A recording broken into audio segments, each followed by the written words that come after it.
Il m'a fallu très longtemps pour comprendre ce que j'avais, pourquoi j'étais différente des autres enfants de ma classe par exemple. Ma maman a toujours estimé qu'on avait quelque chose qui ne se soignait pas, qu'il fallait mordre sur sa chic et c'était comme ça. J'avais aucun respect pour la maladie parce que je ne l'acceptais pas.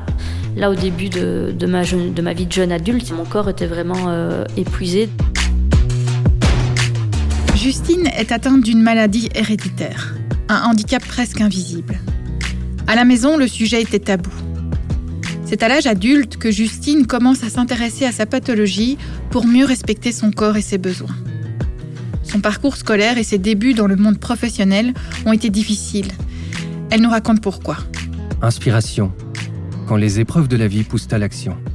Un podcast d'En Marche, le journal de l'AMC. Alors la myopathie des ceintures, on va dire que c'est un peu le terme qu'on a mis sur la pathologie quand ma grand-mère a fait des tests, puisque c'est une maladie héréditaire, surtout chez les femmes dans la famille. Et donc j'ai toujours utilisé ce terme-là, même si concrètement, voilà, c'est une myopathie, mais on ne trouve pas encore laquelle parce qu'il y en a énormément. C'est une faiblesse musculaire, donc tous les muscles sont faibles. Donc les muscles, c'est un peu comme un élastique qui se tend et qui se détend. Donc il y a contraction, excitation, etc.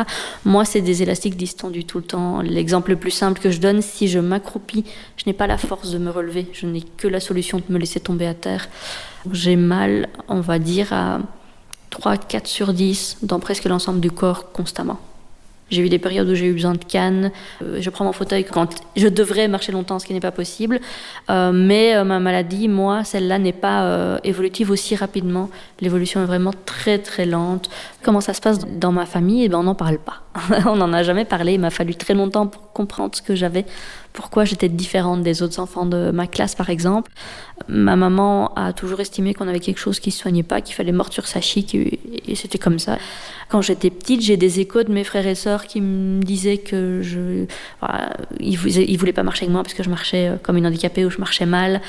J'ai toujours été excusée du cours de gym parce que c'était impossible pour moi. Donc j'avais juste un certificat à l'année. J'ai jamais eu de prof compréhensif à ce niveau-là. Donc on me faisait me mettre en tenue de gym, m'asseoir pendant 2 heures sur un banc et puis me faire me changer au bout de 2 heures. Ma grand-mère, ma mère ont la maladie. Ma grand-mère a conduit presque toute sa vie, a travaillé toute sa vie. Ma mère a travaillé très longtemps, elle faisait des ménages, donc c'était quelque chose de physique. Moi, ça s'est déclaré vers mes 18 ans, j'ai eu ma première grosse crise. Ma sœur a une pathologie qui n'a pas été diagnostiquée comme myopathie, mais comme syndrome d'Ehlers dans l'os. Mais ça s'est développé beaucoup plus tard. Ça a été très violent d'un coup. Mon papa n'est pas concerné. Et donc, quand mes parents sont séparés, qu'il y avait une garde alternée, je sentais bien que si on allait en Ardennes dans ma famille, qu'il fallait beaucoup marcher, etc., ils ne saisissaient pas forcément ce moment où pour moi c'était trop dur et que c'était pas du caprice d'enfant qui n'a plus envie. Il y a une théorie qui existe qui s'appelle la théorie des cuillères. On a un quota de cuillères le matin quand on se lève, nous, personnes handicapées, qui n'est pas du tout le même quota qu'une personne valide.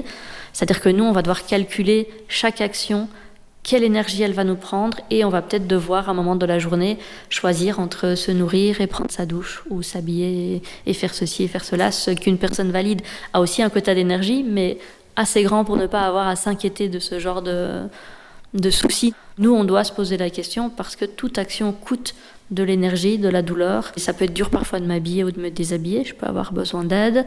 C'est très difficile pour moi de rester debout. C'est excessivement difficile pour moi de monter un escalier. Le mouvement de monter la jambe comme ça, c'est très très difficile. Vu que c'est une maladie qui touche les muscles, c'est pas très glorieux à dire à 37 ans, mais je ne sais pas me retenir par exemple. Donc moi, un des messages que je passe souvent, c'est même si vous ne voyez personne dans un fauteuil, n'utilisez pas les toilettes PMR, elles peuvent servir. Donc voilà, être debout dans un bus, c'est compliqué. Marcher longtemps, c'est très compliqué. J'ai les cheveux courts, c'est pas forcément un choix. J'avais les cheveux très longs étant plus jeune. Mais c'est extrêmement compliqué de lever les bras au-dessus de la tête et donc de se laver. Je ne sais pas prendre des bains, par exemple, parce que je ne sais pas sortir de la baignoire. J'ai des difficultés à manger certains aliments, donc je les ai enlevés de mon régime alimentaire parce que c'est tout simplement trop difficile pour les muscles de la gorge de déglutir certaines choses et donc j'ai fini par laisser tomber. Voilà, c'est quelques exemples de choses difficiles au quotidien. On parle souvent de handicap invisible. Le handicap invisible, c'est un terme qui est souvent utilisé pour tous ces handicaps qui ne sont pas une personne dans un fauteuil, une personne avec une canne blanche. Je l'utilisais souvent pour expliquer aux personnes, parce que c'est ce qu'il y a de plus simple. Je suis debout, j'ai l'air comme vous, mais je suis bien une personne handicapée.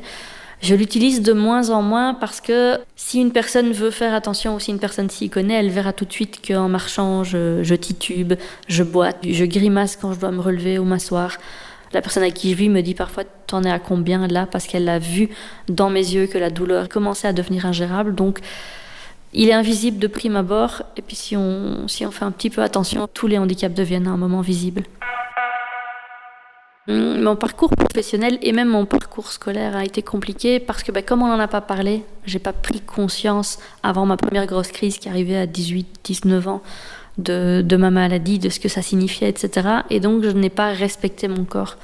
Quand j'étais adolescente, j'ai voulu sortir avec mes copains, aller en boîte, aller dans le carré puisque je viens de Liège, aller dans les cafés, des endroits où on reste debout, où on reste longtemps, ne pas oser dire aux autres moi j'ai besoin à un moment que ça s'arrête ou que je m'asseye ou qu'on aille là où je peux m'asseoir pour ne pas être celle qu'on met de côté ou celle qui casse un peu l'ambiance. Et du coup c'est un peu comme ça que j'ai fonctionné très longtemps. Quand j'ai fini par trouver mon premier travail à Bruxelles, je ne l'ai pas dit. J'étais à Flagey, on avait des réunions qui se passaient plus loin et le reste de l'équipe partait à la dernière minute et puis courait à travers la place Flagey si le bus arrivait.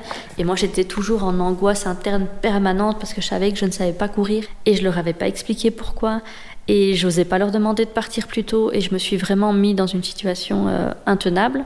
Donc au bout de 3 ans j'ai fini par partir mais parce que le milieu ne me convenait pas non plus. Au bout d'un mois, j'ai retrouvé directement un travail à Liège parce que je voulais travailler. Et là, de nouveau, j'ai pas forcément parlé tout de suite de la maladie. Et donc, j'avais des douleurs tout le temps. Je travaillais toute la journée. Alors, le soir, je sortais avec des amis. On allait dans des cafés le plus tard possible. Je buvais parce que l'alcool, ça fait oublier les douleurs. Je rentrais très tard. Je dormais peu. Je me relevais pour aller au travail. Enfant, c'était difficile de marcher, etc. Mais je me souviens pas avoir eu toutes ces douleurs. Là, au début de ma vie de jeune adulte, mon corps était vraiment épuisé. J'avais aucun respect pour la maladie parce que je l'acceptais pas. Et du coup, mon corps, à un moment, il a dit « Stop, c'est fini ». Donc, je me suis retrouvée vraiment au lit, couchée, à plus rien pouvoir faire. Mais je savais plus bouger. J'avais mal.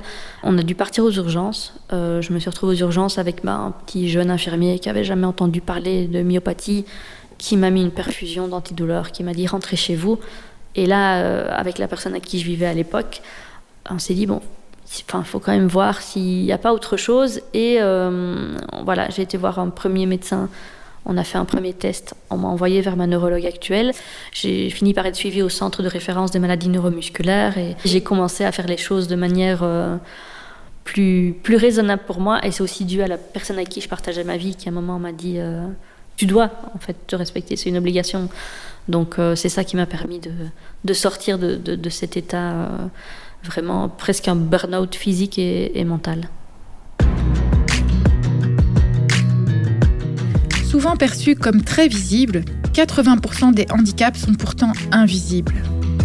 Après 3 ans d'arrêt maladie, Justine décide de mentionner sur son CV sa pathologie, car elle ne veut plus mentir.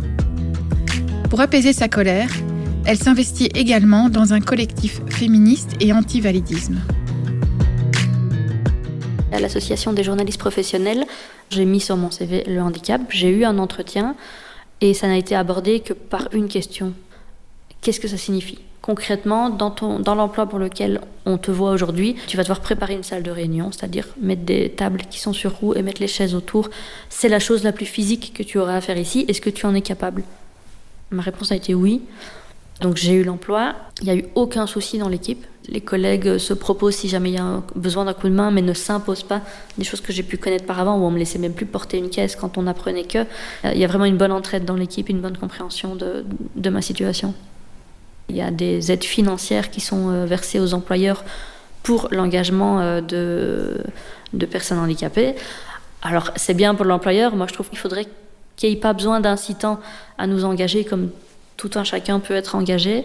Il y avait 2 primes différentes, une prime à l'engagement et une prime de tutorat. Donc il y avait une personne dans l'équipe qui était désignée comme étant mon tuteur, ma tutrice si besoin. Ça s'est passé très naturellement et encore aujourd'hui ça se passe très naturellement. Quand je dois aller faire des check-ups, j'aménage mon horaire, il n'y a pas besoin se justifier, où il n'y a pas de reproche en disant oui, encore avec ta maladie, tu perds encore une demi-journée parce que mon travail est fait, parce que mon horaire est fait. Et justement, le fait d'être dans cet environnement positif et bienveillant par rapport à ma pathologie fait justement je stresse moins, j'ai moins de douleurs, je suis moins souvent absente. Et c'est un cercle positif.